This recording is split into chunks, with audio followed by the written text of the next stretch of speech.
Hi, I'm Jules Mitchell, and I just wanted to talk to you about some of the props that I used in the classes that I was leading today. I realize that not everybody at home has all of the props that I was using, so I'm just going to talk about what they are and what you can use as replacements. So let's start with the blankets that we used. This is just a gray wool blanket.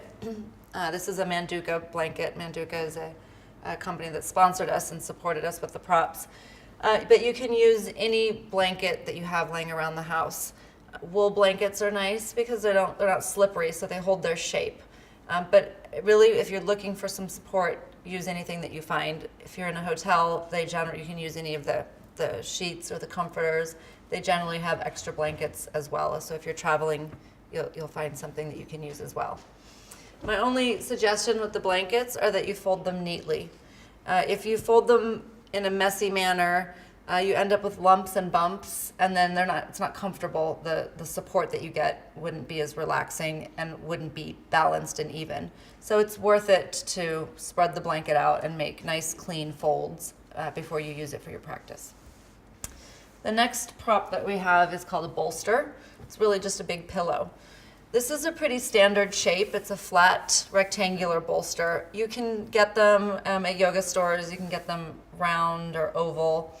And they serve different purposes, and different bodies work better with different types. This is a great one. It's another Manduka bolster, but it has a handle on it. It has a zip-off cover so you can wash it. And it's nice and thin, so it's a little bit more versatile. You could stack a blanket on top of it if you were looking for a thicker one, or even stack two bolsters together. The thicker ones you can't take away from, obviously. Again, you can use a pillow. Some house pillows that you have in your bedroom might be a little too soft. So you might want to use maybe a couch cushion or something like that. Let's see, what else? Let's talk about the chair. The chair is one of my favorite yoga props ever. You saw it in the back bend. Actually, I think you saw it in all the classes, but really, for me, it's an essential tool for back bending.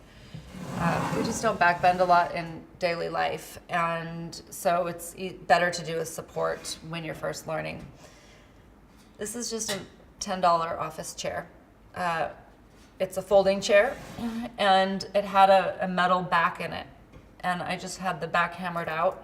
And then I took hockey tape and I just wrapped hockey tape around the chair so that any of the metal soldering that remains from hammering the back out of the chair is covered. This hockey tape has lasted maybe 5 years, so it doesn't really disintegrate. There are a few things about the chair that are important.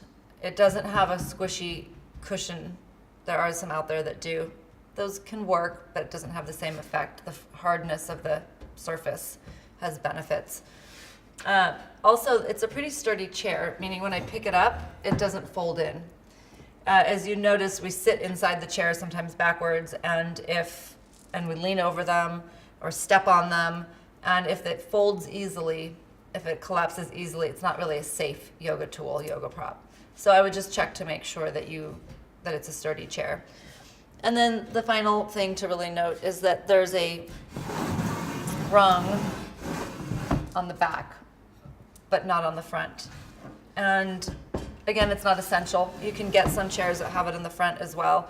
But if you're going to be working underneath it, which we do in a lot of poses down the road in future classes, I'll show you that. It's nice to not have this in the way, but it's essential to have one in the back because, as you saw, we tie straps to it and belts to it.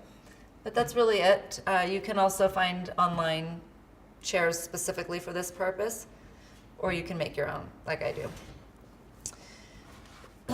The last two things are the strap and the block. The strap and the block are probably the most common yoga tools you'll see. This is also known as a belt. It's known as a belt because it literally has a belt buckle.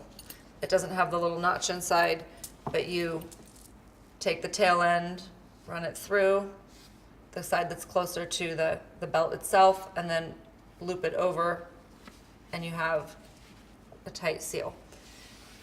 It's that simple. You can get different variations, different styles. Sometimes they have 2D links, or you'll see plastic buckles. I prefer metal buckles. They're sturdier. I also prefer a really long strap. As you saw in the restorative class, there's some really great things you can do with a 10-foot strap. This is actually an 8-foot strap. For most people, an 8-foot strap will work. However, if you're tall, a 10-foot strap will be necessary, or you can tie 2 belts together. The belts just really, they extend limbs, they support, they bind. You'll see once you start using one, the wide variety of uses that they have. They do sell shorter ones, those work too. They sell thinner ones. Ultimately, you'll find what works for you.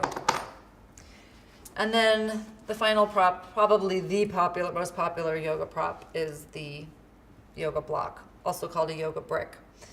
And this brick is a cork brick. You can get them in wood, which is usually a little heavier and a lot denser, or you can get them in foam, which is a lot lighter. They have different advantages. I like the cork block. Again, this is a Manduka block. I like the cork block because it's right in between the two, so it's the most versatile. It has enough weight. It's sturdy, so you can stand on it or put your hands on it, and it doesn't buckle the way some of the foam blocks do.